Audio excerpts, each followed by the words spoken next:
بسم الله. رب اعوذ بک من همزات الشیاطین واعوذ بک رب ان یحضرون. بسم اللہ الرحمن الرحیم. الحمد للہ وسلام علی عباده الذین اصطفى ولعنۃ الدائمۃ الباقیۃ علی اعدائهم اجمعین من الآن الی قیام یوم الدین.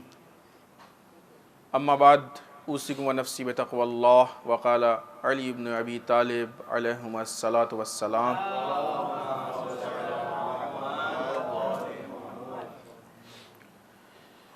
اذا حییت بتحیۃ فحی باحسن منها واذا اسدیت الیک ید فکافها بما یربی علیہا والفضل مع ذلک للبادی. عزیزان محترم، اس پہلے خطبے میں سب سے پہلے اپنے نفس اور آپ سب کو تقوی پروردگار کی طرف دعوت دیتے ہوئے، اس لیے کہ تقوی پروردگار ہی وہ راستہ ہے کہ جو انسان کے لیے راہ نجات. اگر انسان دنیا و آخرت میں ہر طرح کی مشکل و مصیبت اور پریشانیوں سے نجات پانا چاہتا ہے تو اس کے لیے ضروری ہے کہ وہ تقوی پروردگار کو حاصل کرے. بعض اوقات انسان کو ایسا لگتا ہے کہ تقوی پروردگار انسان کو نجات نہیں دلا سکتا، عملاً مشکل ہوتی ہے. اسے لگتا ہے کہ نہیں، تھوڑا سا ہم ادھر ادھر کریں گے دائیں بائیں تو ہم کو نجات مل جائے گی. یہ انسان کی غلط فہمی ہے.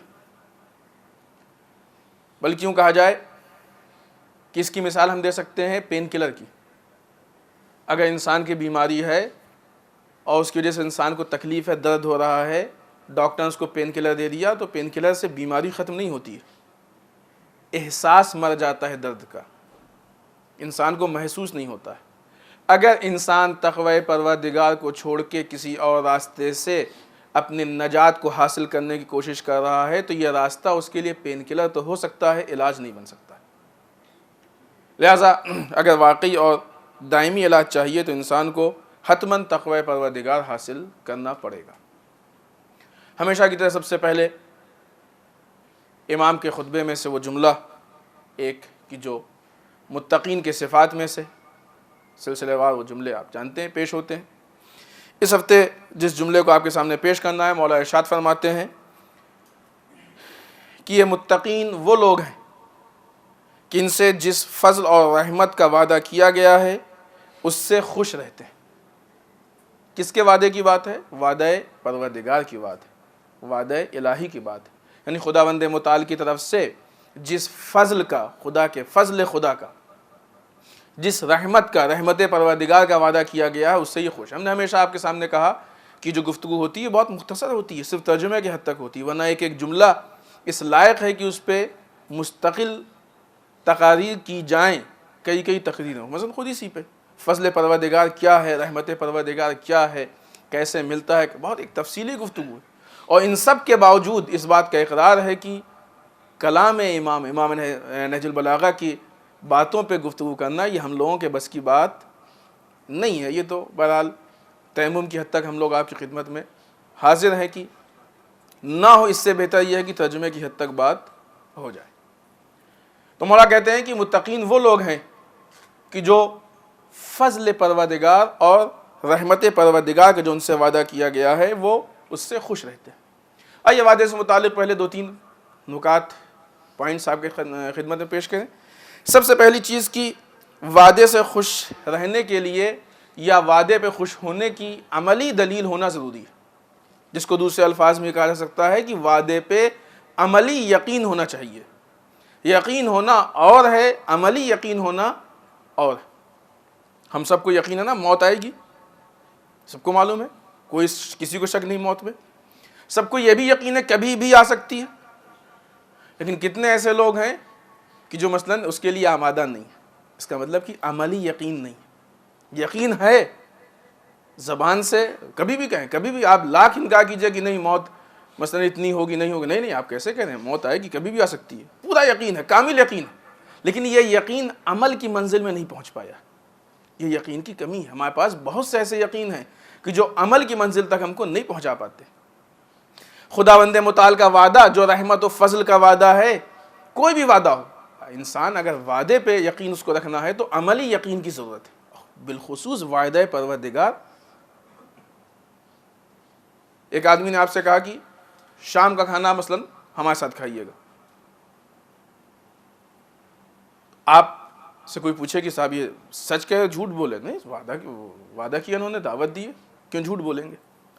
اگر اس وعدے کے باوجود آپ اپنے شام کے کھانے کا انتظام کر رہے ہیں تو اس کا مطلب عملی یقین نہیں ہے۔ لیکن ہوتا کیا ہے، ہم لوگ وہاں جانے کا انتظام کرتے ہیں، ہے کہ نہیں؟ اس کا مطلب کہ عملی یقین ہے۔ جب عملی یقین ہوتا ہے تو اس عمل کے متعلق اہتمام ہوتا ہے، نہ یہ کہ اس کے مخالف اہتمام۔ یہ پہلا پوائنٹ بہت اہم ہے وعدے سے متعلق، کہ جب وعدہ ہو تو اس وعدے سے متعلق انسان کو یقین ہونا چاہیے، اور یقین عملی۔ دوسرا پوائنٹ کہ اگر وعدہ کرنے والا بڑا ہے تو اس وعدے کو دوسرے وعدوں سے بڑا ہونا چاہیے۔ وعدہ وعدہ الہی، بتانے والی ذات ذات علی ابن ابی طالب۔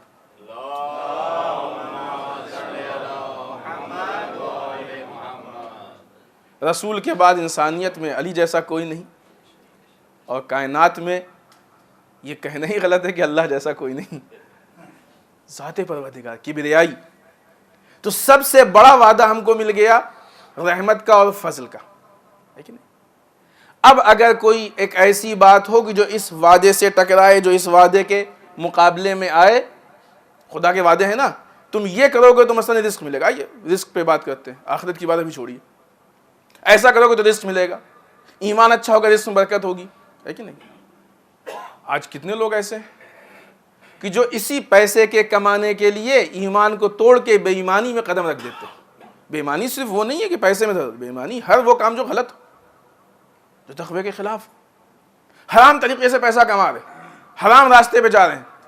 کیوں بھائی؟ کہ آپ کو وعدے پروردگار پہ یقین نہیں۔ یہ بات ہو گئی عملی وعدے کے اور وعدے کے بڑے اور چھوٹے ہونے کی۔ یہ انسان کہہ رہا ہے کہ اس حرام کام کو کرو، ہم اتنا پیسہ دیں گے، خدا کہہ رہا ہے حلال کرو، رزق کے ہم ذمہ دار۔ کس کے وعدے پہ آپ کو زیادہ بھروسہ ہے؟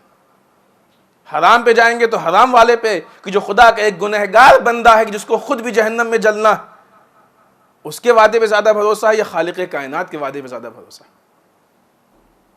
ایک سامنے کی چیز ہے، چھوٹی سی چیز ہے۔ اگر انسان کو وعدہ پروردگار پہ پورا یقین ہے تو انسان حرام طریقے سے رزق کما ہی نہیں سکتا ہے، انسان غیبت کر ہی نہیں سکتا ہے، انسان گناہ کر ہی نہیں سکتا ہے۔ اگر واقعی جنت پہ یقین، اگر واقعی حساب و کتاب پہ یقین ہے تو انسان غلطیوں کو انجام دے ہی نہیں سکتا، غلط راستے کا انتخاب کر ہی نہیں سکتا۔ اگر کہیں کر رہا ہے تو اس کا مطلب کہ یقین زبانی یقین ہوگا، اس سے کوئی اعتراض نہیں، لیکن عملی یقین نہیں۔ یہ مشکل ہے انسان کے اندر۔ اگر انسان کہیں سے، جس کہتے ہیں نہیں بامبے کی لینگویج میں، کھانچا کھوچی ادھر ادھر کی، اگر اس کا مطلب یہ ہے کہ کہیں سے اس کے یقین میں کوئی کمی ہے، یقین اگر مکمل ہو تو یہ حرکتیں نہیں ہو۔ حتیٰ کہ وہ لوگ جو باطل ہیں ان کے مقابلے میں بھی آنے کے لیے یہ حق کو ہی استعمال کرے گا، غلط راستے کا انتخاب نہیں کر سکتا۔ آج جوان کہتے ہیں کہ صاحب دیکھیے ہمارا فیوچر ہے اور کیا ہے، اور ہمارا ہے کہ نہیں، اسی سے ہماری شخصیت بننی ہے، اسی سے ہمارا مستقبل بننا ہے۔ آپ کا مستقبل گناہ سے کیسے بن سکتا ہے؟ اگر خدا نخواستہ آپ یہ سمجھتے ہیں تو اس کا مطلب یقین میں کہیں سے کمی ہے۔ اور جن لوگوں کو، بہت سی ایسی مثالیں ہمارے سامنے اور آسانی کب سے ہیں، جن لوگوں کو خداوند متعال پہ یقین ہوتا ہے، جب ان کو یہ معلوم ہوتا ہے کہ جس راستے سے ہم رزق کما رہے ہیں، تو جیسے ہی علم ہوتا ہے ٹھوکا مار کے کنارے کر دیتے ہیں کہ حرام طریقے کا ایک لقمہ بھی نہیں کھائیں گے، حلال کھائیں گے، چاہے وہ کم ہی کیوں نہ کھائیں۔ یہ یقین ہے، یہ عملی یقین ہے۔ ایسا نہیں کہ بھائی ہیں الحمدللہ بہت سے ایسے لوگ جو حرام راستے پہ نہیں جاتے ہیں، معلوم ہو جائے چھوڑ دیا کرتے ہیں۔ یہیں پہ آپ ہی کے بیچ سے بہت سے لوگوں نے مسئلہ پوچھا اور چھوڑ دیا، بہت سے لوگوں نے پیکج لینے سے پہلے سوال کیا اور حرام تھا نہیں لیا۔ یہ یقین ہے ان کا۔ البتہ ایک چیز بتا دیں کہ اس یقین کا مطلب بالکل یہ نہیں کہ معاملہ ہے کہ آپ نے مثلا 1 لاکھ کا پیکج چھوڑا تو اب خدا اس کے بدلے میں ضرور 1.5 لاکھ کا دے ہی دے گا۔ نہیں، دے بھی سکتا ہے، ضروری نہیں کہ دے ہی دے، ہو سکتا ہے خدا امتحان بھی لے لے، خدا مشکلات سے بھی امتحان لیتا ہے۔ ایمان کی علامت یہ نہیں ہے کہ ہمیشہ انسان کے پاس اچھے اچھے کھانے ہوں، ایمان میں کبھی انسان کو خدا فاقے میں ڈال کے بھی امتحان لیتا ہے۔ کربلا والوں کا امتحان ہوا کہ نہیں ہوا ایسے؟ لیکن خدا دیکھنا چاہتا ہے کہ تم ان مشکلات میں آیا ہمارے ایمان کو باقی رکھ سکتے ہو کہ نہیں رکھ سکتے. تیسرا پوائنٹ جو اس سے متعلق ہے کہ اگر انسان کو اس کے وعدے پہ پکا یقین ہے اور اس بات پہ بھروسہ ہے کہ اس کا وعدہ کبھی غلط نتیجے تک نہیں پہنچا سکتا ہے تو کبھی بھی اس کے وعدے پہ اپنی مرضی کو مقدم نہ کرے. ٹھیک ہے خدا نے یہ کہا ہے لیکن ہمارا یہ دل چاہتا ہے. ٹھیک ہے اسلام ایسا کہتا ہے, اسلام کے قوانین یہ ہیں, لیکن ہمیں ایسا لگتا ہے. کیوں ہم خدا کے آگے اپنی مرضی؟ ٹھیک ہے خدا نے فلاں چیز سے منع کیا لیکن کیا کریں مجبوری ہی ہو جاتا ہے. نہیں, اگر واقعی وعدے پہ یقین ہے تو اب اس یقین کے بعد پھر انسان اپنی مرضی کو اس پہ مقدم نہ کرے. بہت سارے پوائنٹس ہیں اس میں جیسا کہ ہم نے پہلے بھی کہا, لیکن اگر صرف ان 3 پوائنٹس کو ہم ترتیب سے لے لیں تو نتیجہ ہم تک حتماً پہنچ جائے گا کہ پھر ہم ان چیزوں پہ کہ جس کا خداوند متعال نے حکم دیا ہے عمل کریں اور پھر وعدہ پروردگار کا انتظار کریں. ہاں یہ بھی ہے کہ وعدہ بغیر عمل کے پورا نہیں ہوگا. خدا نے وعدہ کسی چیز کے مقابلے میں کیا ہے. خداوند متعال نے وعدہ عبادت کے مقابلے میں کیا ہے, عمل کے مقابلے میں کیا ہے, ولایت کے مقابلے میں کیا ہے, ایمان کے مقابلے میں کیا ہے, عقیدے کے مقابلے میں کیا. ایک انسان خداوند متعال کے تقاضوں کو پورا نہ کرے اس کے بعد وعدے کا انتظار کرے, یہ نہیں ہو سکتا. لہٰذا جو ہماری ذمہ داریاں ہیں ان کو ہم پورا کریں, انشاءاللہ خداوند متعال اپنے وعدے کو پورا کرے. کیونکہ نہ کوئی یہ کہہ سکتا ہے اور کوئی بے ایمان سے بے ایمان شخص نہ اس بات کو ثابت کر سکتا ہے کہ خداوند متعال نے نعوذ باللہ کبھی وعدہ کیا ہو پورا نہ کیا ہو. جب اتنا ہی یقین ہے تو پھر ایک مرتبہ اپنے آپ کو اس کے وعدے کے حوالے کر کے اور پھر دیکھیں کہ بہتری کس میں. آئیے مولا کے کلمات قصار میں سے جس کلمے کو ہم نے آپ کے سامنے پیش کیا, اس میں مولا ارشاد فرماتے ہیں کہ اذا حییت بتحیۃ فحی باحسن منہا, جب تم کو کوئی تحفہ دیا جائے تو تم اس سے بہتر واپس کرو. بعض اوقات اس جملے کو لوگ سلام کے لیے بھی کہتے ہیں. خود سلام اگرچہ تحفہ بھی ہے اور تحیت کے معنی سلام کے بھی. اگر تم کو کوئی تحفہ دیا جائے, مثلا کسی نے کہا السلام علیکم, تو اس کے جواب میں بہتر یہ ہے کہ آپ تھوڑا اضافہ کر دیں, علیکم السلام ورحمۃ اللہ مثلا, ورحمۃ اللہ وبرکاتہ. آگے بھی بڑھا سکتے ہیں, اس نہیں کہ ہم نے اتنے کہہ دیا اس کے آگے نہیں, لیکن اس سے بہتر ہونا چاہیے. البتہ یہ کم سے کم ہے. حدیث اس معنی پہ ہے لیکن یہ نہیں کہ اسی معنی پہ ہی ہے. جب تم کو کوئی تحفہ دیا جائے تو بہتر یہ ہے کہ تم اس کو اس سے بہتر واپس کرو, اور جب کوئی نعمت دی جائے تو اس سے بڑھا کر اس کا بدلہ دو. دونوں پہ بات ہوئی ہے, بہتر پہ بھی ہوئی ہے اور بڑھا کے بھی. لیکن بہرحال ہر حال میں مولا فرماتے ہیں ہر حال میں جو پہلے قدم اٹھا رہا ہے, جس نے شروعات کی ہے, جس نے قدم کو پہلے اٹھایا ہے, فضیلت اسی کی ہے.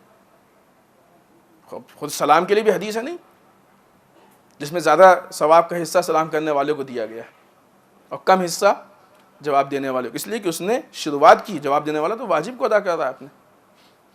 بہت سی روایتیں ہیں, 70 کی بھی ہے, 100 ثواب کی بھی ہے, بہت زیادہ روایتیں. اسی طریقے سے ہدیے کے لیے 3 باتیں. پہلی بات یہ کہ جب تم کو کوئی تحفہ دے تو اس سے بہتر دو. دوسری بات جب کوئی نعمت دے تو اس سے بڑھا کے دو. تیسری بات ہر صورت میں فضیلت اس کی ہے کہ جو پہل کر رہا ہے. ایسی صورت میں ہم کو کیا کرنا چاہیے؟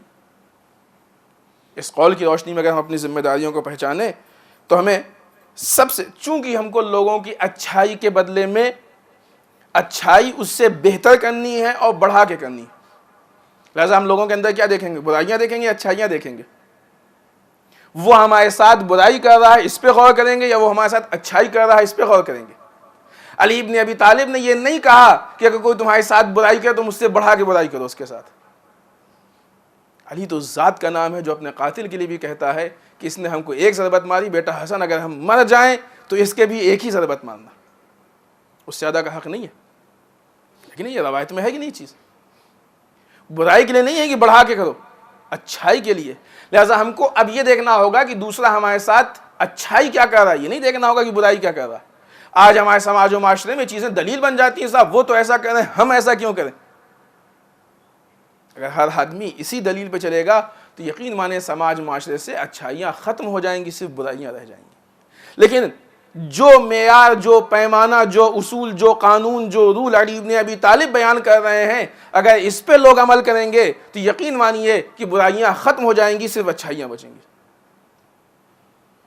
کبھی نہ کبھی غلطی سے ہی صحیح کوئی تو اچھائی کر دے گا، اور اگر آپ نے اس سے بڑھ کے اچھائی کی، اور بات یہاں پہ صرف یہ نہیں کہ کوئی اچھائی کرے تو اس سے بڑھ کے، بات یہ ہے کہ فضیلت اس کی جو پہل کرے۔ اس کا مطلب کہ مولا کائنات حکم دے رہے ہیں کہ تم اچھائی میں پہل کرو تاکہ اس سے زیادہ با فضیلت بن جاؤ۔ اب اگر کوئی برائی بھی کر رہا ہے تو اس کے نتیجے میں ہمیں کیا کرنا ہے؟ ہمیں اچھائی کرنا ہے۔ عزیزان محترم، برائی برائی سے نہیں مرتی ہے، لیکن برائی اچھائی سے مر جایا کرتی ہے۔ لہذا تو پہلی چیز یہ کہ ہم دوسروں کی اچھائیاں دیکھیں کہ وہ ہمارے ساتھ کیا اچھائی کر رہا ہے، یہ نہیں دیکھیں کہ ہمارے ساتھ کیا برائی کر رہا ہے۔ البتہ نہ دیکھنے کا مطلب بدلے کے اعتبار سے، ورنہ دوسروں کی برائیوں کی طرف متوجہ ہونا، اپنے آپ کو اس سے بچائے رکھنا، یہ ضروری ہے۔ ورنہ اگر انسان ہوشیار نہیں رہے گا تو ہو سکتا ہے کہ دوسرے کے دھوکوں میں پھنس جائے اور مشکلات میں۔ اور دوسری چیز یہ کہ یہ ساری چیزیں شخصی عنوان سے، ذاتی پرسنل معاملے میں، دینی مسئلے میں نہیں۔ اگر دینی مسئلے میں کوئی غلط کام کر رہا ہے تو اس کا ڈیفنس ضروری ہے، اس لیے کہ یہاں پرسنل ڈیفنس نہیں ہے، یہاں پہ دین کا ڈیفنس ہے، دین کا دفاع ہے، وہ ضروری ہے۔ لہذا مطلب کو بدلا نہ جائے، کنفیوژن نہ پیدا ہونے پائے، یہ بات پرسنل معاملے کے لیے۔ تو پہلی چیز یہ کہ ہمیں دیکھیں کہ دوسرا ہمارے ساتھ کیا اچھائی کر رہا ہے، ان اچھائیوں کو دیکھیں اور ہم اس سے بہتر اچھائی کرنے کی کوشش کریں اور اس سے زیادہ اچھائی کرنے کی کوشش کریں۔ یہ اس کے لیے جس نے ہمارے ساتھ اچھائی کر لی، در واقع یوں کہا جائے کہ اس حدیث کے بعد اگر کوئی ہمارے ساتھ اچھائی کر لے تو اس کی خوشی تو ہونی چاہیے کہ وہ اچھائی کر رہا ہے، لیکن افسوس یہ ہونا چاہیے کیوں ہم نے سبقت نہیں کی، کاش پہلے ہم اچھائی کیے ہوتے تاکہ فضیلت ہم کو مل جاتی۔ لہذا بھی اس کا انتظار نہ کریں کہ کوئی اچھائی کرے تو ہم اچھائی کا جواب اچھائی سے دیں، بلکہ یہ کوشش کریں کہ ہم اچھائی کریں تاکہ اس سے با فضیلت بن سکے۔ پھر اس کے بعد اس مثبت اور پازیٹیو چیز تک پہنچنے کے لیے ہم کو اس نگیٹو جذبے کو ماننے کی کوشش کرنی پڑے گی۔ وہ کیا؟ یہ بہت زیادہ ہوتا ہے کہ فلاں نے ہمارے ساتھ ایسا کیا ہے تو ہم اس کے ساتھ کیسے کر سکتے ہیں، فلاں نے ایسا کیا، دل نہیں مانتا ہے۔ دل کو منائیں، ہمارا ہی دل ہے، کسی اور کا نہیں ہے، اور یہ دلیل بھی نہیں ہے۔ در واقع دل کے نہ ماننے کی وجہ یہ ہے کہ دل کو اس حد تک معرفت نہیں۔ اگر دل کو اس حد تک معرفت پیدا ہو جائے تو دل خود بخود مانے گا۔ دل کو نتیجے کا احساس نہیں، دل کو جزا کا علم نہیں ہے۔ لہذا آئیے بات کو سمیٹتے ہوئے دوسروں کی اچھائیاں دیکھیں کہ ہمارے ساتھ کیا کر رہے ہیں، کوشش یہ کریں کہ ہم پہلے اچھائی کریں، دوسروں کی برائیوں کو نظر انداز کریں، اور اگر کوئی ہمارے ساتھ اچھائی کر لیتا ہے تو اس سے بہتر اور زیادہ کرنے کی کوشش کریں تاکہ ہم ویسے بن سکیں کہ جیسا ہمارا مولا چاہتا ہے۔ علی والا بننے کے لیے علی کی باتوں پہ، علی جو چاہتے ہیں اس پہ عمل کرنا ضروری ہے۔ علی علی صرف کہہ دینے سے، صرف کی قید ہے، منع نہیں کریں کہنے سے، کہنا چاہیے علی علی۔ نام علی اجر و ثواب کے ساتھ ہے، علی کے نام میں ثواب ہے، لیکن صرف نام نہیں ہے ہمارے لیے، ہمارے ساتھ علی کی سیرت بھی ہونی چاہیے۔ بارہ اس جملے کو کہا ہے کہ اگر صرف علی کا نام امت کے لیے کافی ہوتا تو یہ جنتی لوگ اس دنیا میں ان تمام صعوبات اور مشکلات کے لیے نہ اتارے جاتے، صرف نام بھیج دیے جاتے اور ہم بھی علی علی کہہ کے کامیاب ہو جاتے۔ ان کو یہاں بھیجنے کے پیچھے فلسفہ یہی ہے کہ تاکہ وہ سیرت پیش کرتے جائیں، حکم دیتے جائیں، نظام بتاتے جائیں اور ہم اس پہ عمل کرتے جائیں۔ بسم اللہ الرحمن الرحیم، انا اعطیناک الکوثر فصل لربک وانحر انا شانیک هو الابتر۔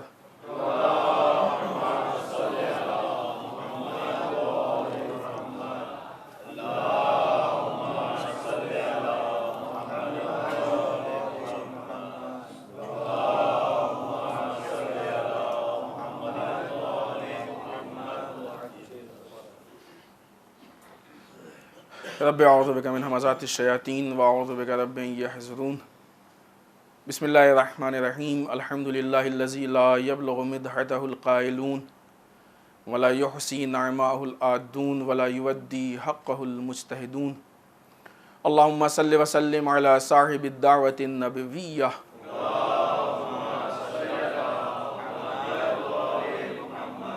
وصولۃ الحیدریہ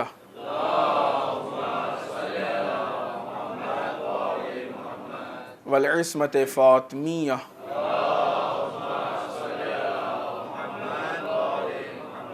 والحلم الحسنیہ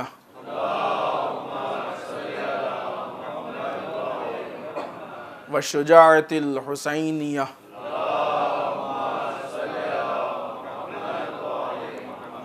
والعبادۃ السجادیہ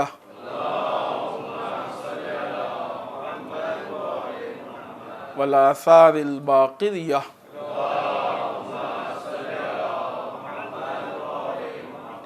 والمعصر الجعفریہ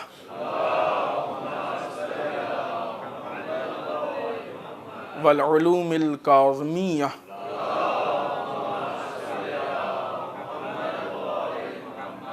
والرضاء الرضویہ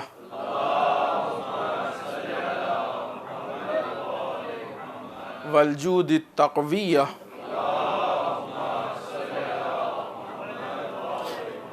والنقاوۃ النقویہ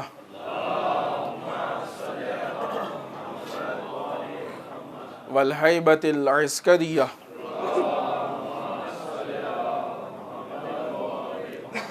والغیبۃ الہیہ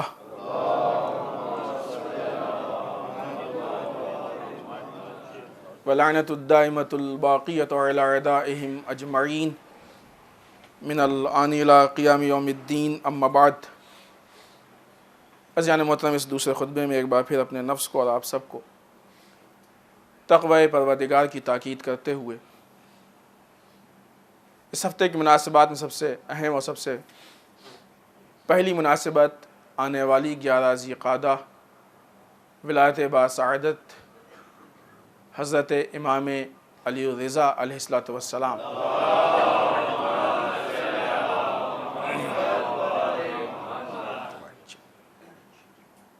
امام کی زندگی کے حالات بڑے عجیب، البتہ سبھی امام کی زندگی کے دشمن ہر مرتبہ ایک نیا طریقہ اپنانا چاہتا تھا کہ جس سے ان لوگوں کی تبلیغات پہ رکاوٹ پیدا کر سکے اور اپنی بات کو لوگوں کے سامنے پیش کر سکے، امام کو امت سے دور کر سکے۔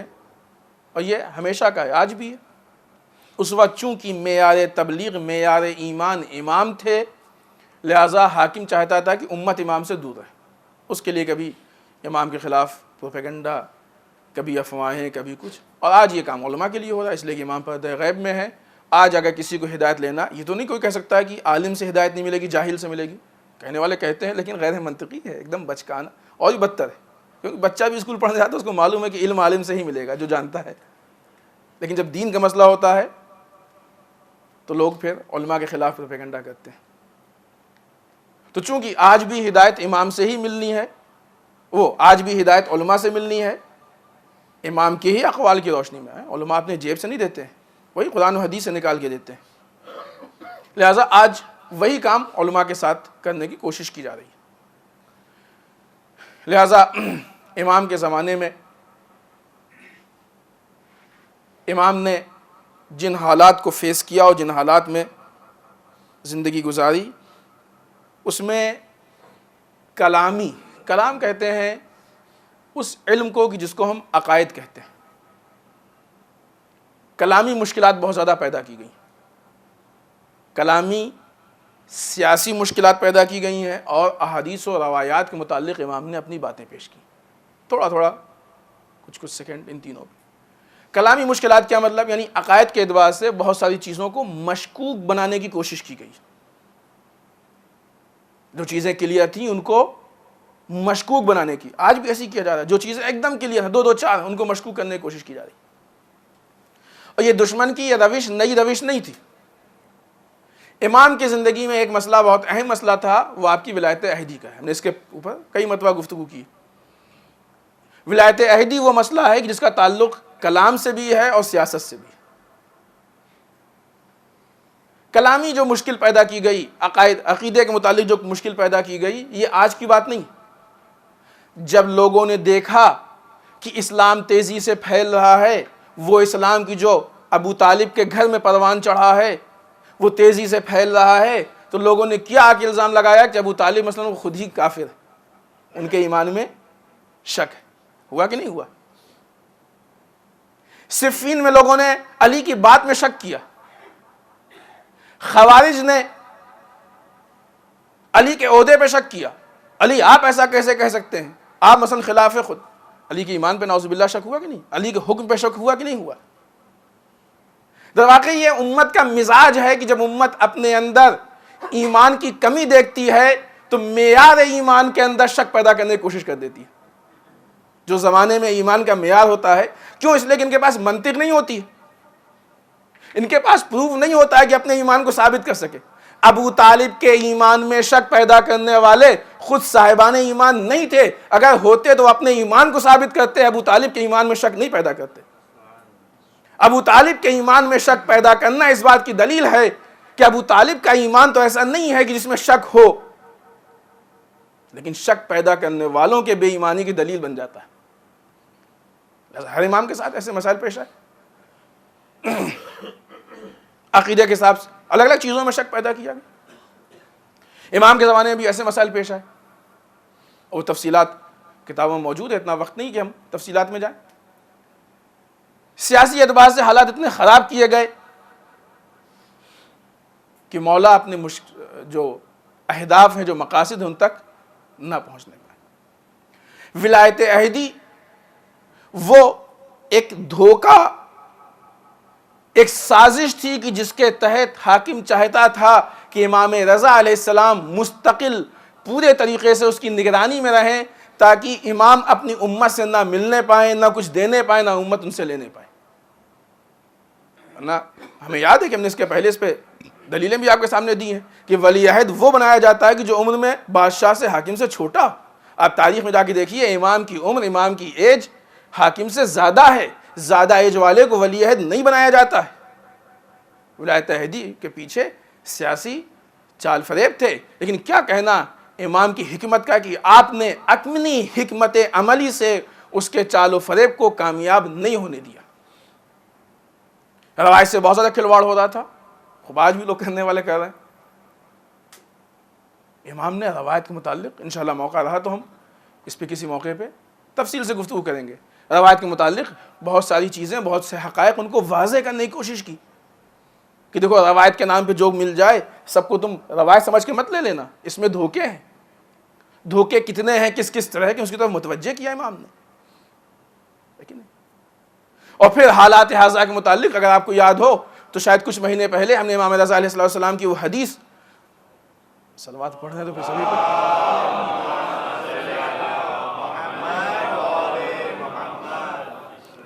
آپ کے سامنے پیش کی، جس میں آپ نے جمعے کے خطبے کے متعلق بتایا کہ جمعے کے خطبے میں کیا کیا ہونا چاہیے۔ موقع نہیں کہ اس، چونکہ ایک بہرحال تھوڑا سا تفصیلی روایت ہے اور بہت سارے پوائنٹس ہیں اس میں، بات یہاں پہ ہو چکی ہے کہ جمعے کے خطبے کے کیا کیا جز ہیں، کیا کیا اس میں ذکر ہونا چاہیے۔ دوسری مناسبت، حالات حاضرہ میں ہندوستان میں ایک شہر ہے جس کا نام مظفر نگر ہے، آپ نے بھی نیوز میں دیکھا ہوگا، وہاں کے حالات بہت خراب ہیں۔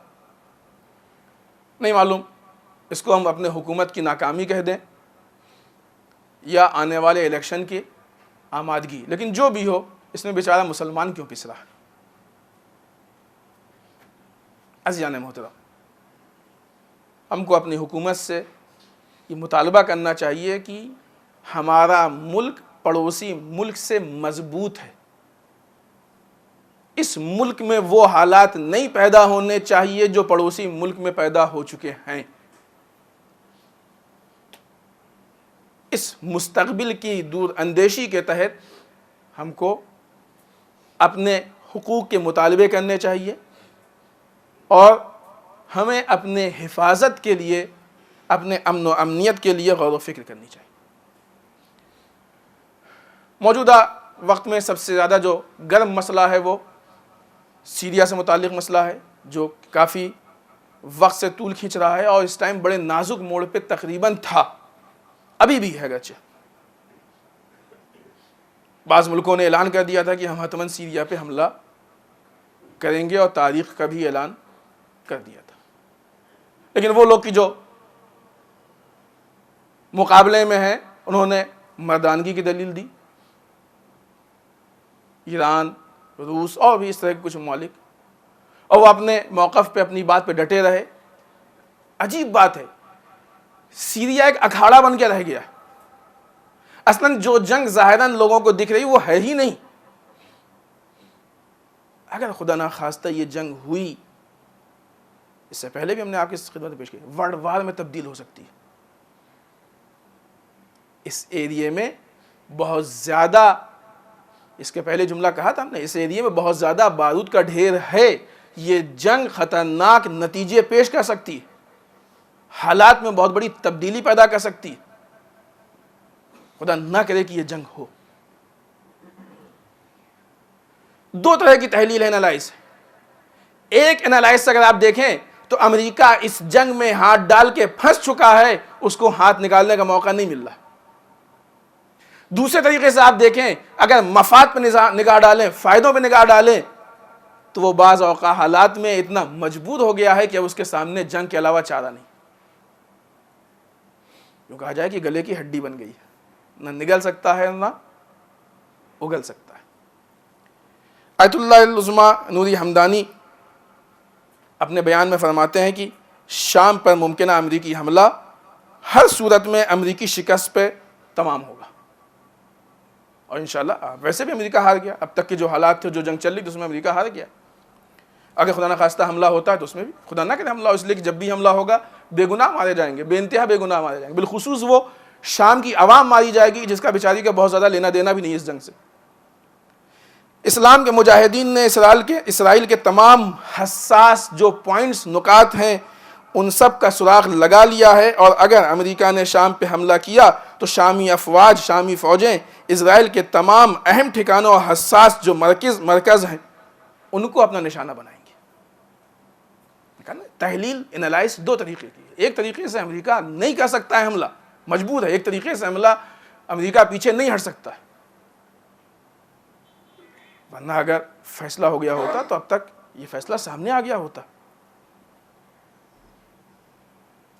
یہ شاید کوئی کہے کہ شام میں حملہ ہوتا نہیں ہوتا، اس سے ہم سے کیا مطلب؟ نہیں عزیزان محترم، یہ سارے مسائل ہیں ہی آئیڈیالوجی کی بنیاد پہ، فکر کی بنیاد پہ. شام کی جنگ فکر کی بنیاد پہ. آپ جا کے اس کے علل و اسباب معلوم کریں، علتیں معلوم کریں، کیوں ہوئی یہ جنگ، کیوں شروع ہوئی، باتیں کیوں شروع ہوئی. اصلاً جو علت بتائی جاتی ہے وہ مذاق خیز ہے، مذاق ہے وہ. پھر اس کے بعد ہم کو یہ احساس ہوتا ہے کہ آئیڈیالوجی اتنی قیمتی آئیڈیالوجی ہے ہمارے پاس کہ جس کو برباد کرنے کے لیے اتنے بڑے پیمانے پہ باتیں ہو رہی ہیں اور تیاریاں ہو رہی ہیں. لہٰذا ہم کو اس کو سنبھال کے رکھنا چاہیے، اس کی حفاظت کرنی چاہیے. اور پھر یہ بھی معلوم ہوگا کہ اس آئیڈیالوجی کے دشمن کون کون ہے. بعض اوقات اپنائیت اس سے معلوم ہو جاتی کہ دشمن کون ہے کہ نہیں ہے. بہرحال حالات حاضرہ سے واقف ہے، جیسے کہ ہم نے کہا کہ امام رضا علیہ السلام کی جو ہم نے حدیث پیش کی اس میں اسی چیز کی طرف توجہ دلائی گئی ہے کہ ہم حالات حاضرہ سے واقف رہیں، اس کی طرف متوجہ رہیں. آخر میں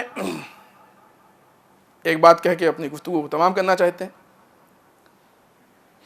جیسا کہ ہم نے اس سے پہلے بھی کہا کہ شادیوں کا پھر سیزن آ گیا ہے، اور شادی وہ ہے کہ جو انسان کو ایک بہترین زندگی کی طرف لے کے جاتی ہے. لیکن بعض اوقات انجانے میں کچھ ایسے مسائل پیش آ جاتے ہیں، کچھ ایسی مشکلیں پیدا ہو جاتی ہیں کہ جس کی بنیاد پہ یہی شادی کہ جو سنت رسول ہے، حکم رسول ہے، حکم پروردگار ہے، اس میں غلطیاں ہو جاتی ہیں. اس میں سے بہت اہم غلطی یہ ہے کہ ہم اکثر شادی میں اسراف کرتے ہیں. اسراف کہتے ہیں فضول خرچی کو. قرآن مجید کہتا ہے کہ فضول خرچی کرنے والے شیطان کے بھائی ہیں. فضول خرچی کئی شکلوں میں ہوتی ہیں، ہم صرف ان کو گنا دیں اس لیے کہ بہت زیادہ وقت نہیں ہے کہ ہم ہر ایک پہ تفصیل سے بات کریں. فضول خرچی کئی شکلوں میں ہوتی ہے. فضول خرچی کبھی کپڑے کے عنوان سے ہوتی ہے، فضول خرچی کبھی ڈیکوریشن کے حساب سے ہوتی ہے، فضول خرچی کبھی ان لوازمات کے حساب سے ہوتی ہے کہ جو اس میں استعمال کی جاتے ہیں. یہ فضول خرچی کبھی کھانے میں ہوتی ہے. بعض جگہوں پہ دیکھا گیا ہے کہ مثلا بے انتہا ڈشیں, ریسیپشن ہوتا ہے نا, ریسیپشن میں بہت سارے ڈشیں, 20 ڈش, 30 ڈش, 40 ڈش, 50 ڈش. آپ کے ہندوستان میں ایسا ہے؟ اگر کسی کو لگے کہ یہ بات صحیح نہیں تو آپ پوچھیے گا, بتائیں گے. ہم نہیں چاہتے کسی علاقے کا نام لیا جائے. بہت زیادہ ایک چیز لمٹ سے زیادہ ہو, اسراف ہوتی ہے. کبھی کھانے کی مقدار میں فضول خرچی ہوتی ہے. فضول خرچی سمجھے نا, اسراف, زیادتی, زیادہ خرچ کرنا, فاضل بیکار خرچ کرنا, بعد میں ویسٹ ہوتا ہے, پھینکا جاتا ہے. اب صاحب یہ محسوس کریں کتنے لوگ اسی کھانے کے لیے بیچارے بھوکے مر رہے ہیں. ریسیپشن ولیمہ مستحب ہے. ایک مستحب کام کو انجام دینے کے لیے انسان کیوں حرام میں ملوث ہو رہا؟ مستحب کو انجام دینے کے لیے حرام کے راستے سے جائیں, غلط ہے.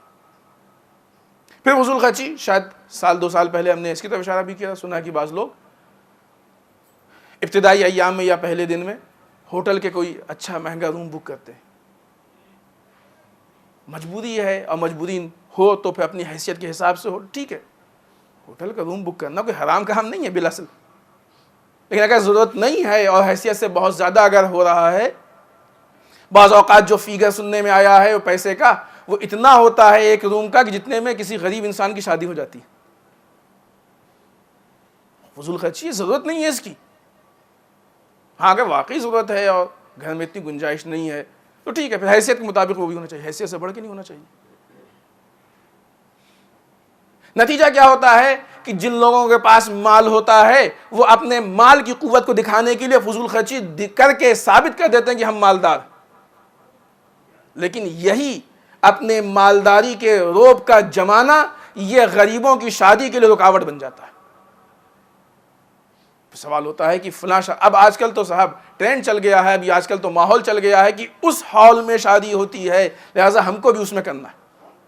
آج کل تو ماحول چل گیا ہے کہ ریسیپشن میں کم سے کم 15 ڈشیں ہونی چاہیے لہٰذا ہم کو بھی کرنا ہے. آج کل تو جہیز کا یہ ماحول چل گیا ہے لہٰذا ہم کو بھی کرنا ہے. آج کل تو ہوٹل میں رکنے کا ماحول چل گیا ہے لہٰذا ہم کو بھی یہ کرنا ہے. آج کل تو بارات کا یہ ماحول ہے لہٰذا ہم کو بھی یہ کرنا ہے. آج کل کپڑے کا یہ ماحول ہے, ہم کو بھی کرنا ہے. آج کل زیور کا یہ ماحول ہے لہٰذا ہم کو بھی کرنا ہے. اس مقصد تک پہنچنے کے لیے بیچارہ مر جاتا ہے. ٹھیک ہے, خداوند متعال نے آپ کو دولت دی ہے, خدا اس میں اضافہ کرے, لیکن دولت دکھانے کی جگہ بھی ہوتے ہیں. طاقت ہر جگہ نہیں دکھائی جاتی, اسی طریقے سے دولت بھی ہر جگہ نہیں دکھائی جاتی. صحیح موقع پہ صحیح مظاہرہ بہت اچھا ہوا کرتا ہے. بہت ساری ایسی چیزیں ہیں, یہ تو ہم نے کچھ مثالیں آپ کو دی. تو اگر ہم ان چیزوں کا خیال کریں تو انشاءاللہ سماج مشکلات سے محفوظ رہے گا, اور ہماری دولت, یہ دولت بچ جائے گی, کہیں جائے گی نہیں, ہمارے پاس رہے گی, اس کا ہم صحیح استعمال کر سکتے ہیں. خوب کیا ملا, خالی لوگوں نے یہی تو کہا نا کہ بہت پیسے والے. اس ایک جملے کے لیے اتنا خرچ کیا آپ نے, کھانا بڑا اچھا تھا, کتنے دن کہیں گے, یہ سرٹیفکیٹ دے دیں گے لکھ کے. آپ دیکھیں جو شادیاں ہوئی ہیں, لوگوں نے تعریف کی بہت زیادہ, کسی نے بہت بڑے پیمانے پہ ہوئی, بہت تعریف ہوئی ہو تو شاید 1 سال ہوئی ہو, ورنہ 1 سال بھی نہیں ہوتی. لوگ 1 دن تعریف کرتے ہیں, 2 دن کرتے ہیں, 3 دن کرتے ہیں, ہفتہ بھر کرتے ہیں, ہفتہ بھر بھی نہیں ہوتی عام طور سے. دوسرے تیسرے دن لوگ بھول جاتے ہیں کیا کھایا تھا. پوچھیے نا, کبھی کوئی ریسیپشن میں جائے 3 دن 4 دن بعد پوچھیے کہ وہاں آپ نے کیا کھایا تھا, تو صحیح سے ڈشیں بھی یاد نہیں رہتی کیا کیا کھایا تھا. تو اتنی شارٹ میموری کے لیے, اتنے چھوٹے سے نام کے لیے اتنا بڑا خرچ, حماقت ہے, بیوقوفی. اگر خداوند متعال نے پیسہ دیا ہے اور خرچ کرنا چاہتے ہیں تو ایسی جگہ پہ خرچ کریں کہ جو دنیا میں بھی باقی رکھے انسان کو, آخرت میں بھی باقی رکھے, اس کا نتیجہ دنیا میں بھی ملے اور آخرت میں بھی ملے. ان چیزوں پہ ہم کو کنٹرول کرنا ہوگا. آئیے ہم دیکھیں کہ ہمارے اہل بیت اطہار علیہ السلام نے کس معیار پہ شادی کی, کیسی شادیاں ہوتی تھی. ویسی شادی کریں, اس لیے کہ ہم اہل بیت کے پیروکار ہیں, ان کی سیرت پہ عمل کرنے والے. ان کی سیرت نعوذ باللہ ناقص نہیں ہے, کامل. اگر ہم ان کی سیرت پہ چلیں گے تو ہم دنیا و آخرت کا فائدہ بھی اٹھائیں گے اور شرمندگی سے بھی محفوظ رہیں گے. بسم اللہ الرحمن الرحیم. آئیے آخر میں بارگاہ پروردگار میں دعا کرتے ہیں, پالنے والے ہم سب کو اعمال صالحہ کی توفیق عنایت فرما, وائلہ اعمال قبیحہ سے محفوظ رکھ, پالنے والے ہمارے گناہوں کو بخش دے, وائلہ ہمارے مرحومین کو بخش دے, پالنے والے اسلام و مسلمین کی حفاظت فرما, باراللہ دشمنان اسلام کو نیست و نابود کر دے، باراللہ جو پریشان حال ان کی پریشانیوں کو دور فرما، باراللہ جو لاولد ان کو اولاد صالح عنایت فرما، باراللہ جو صاحب اولاد ان کی اولاد کو نیک سیرت بنا، باراللہ جو پریشان حال ان کی پریشانیوں کو دور فرما، باراللہ جن کے شادیوں مشکلات ان کے مشکلات کو حل فرما، باراللہ ہمارے علماء کا سایہ ہمارے سروں پہ باقی رکھ، باراللہ رہبر و مراجع کو طول عمر عنایت فرما، باراللہ امام کے ظہور میں تعجیل فرما، ہمیں ان کے اعوان و انصار میں شریک ہونے کی توفیق عنایت فرما۔ ربنا تقبل منا انك انت السميع العليم۔ بسم اللہ الرحمن الرحیم۔ قل هو اللہ احد اللہ الصمد لم یلد ولم یولد ولم یکن له کفوا احد۔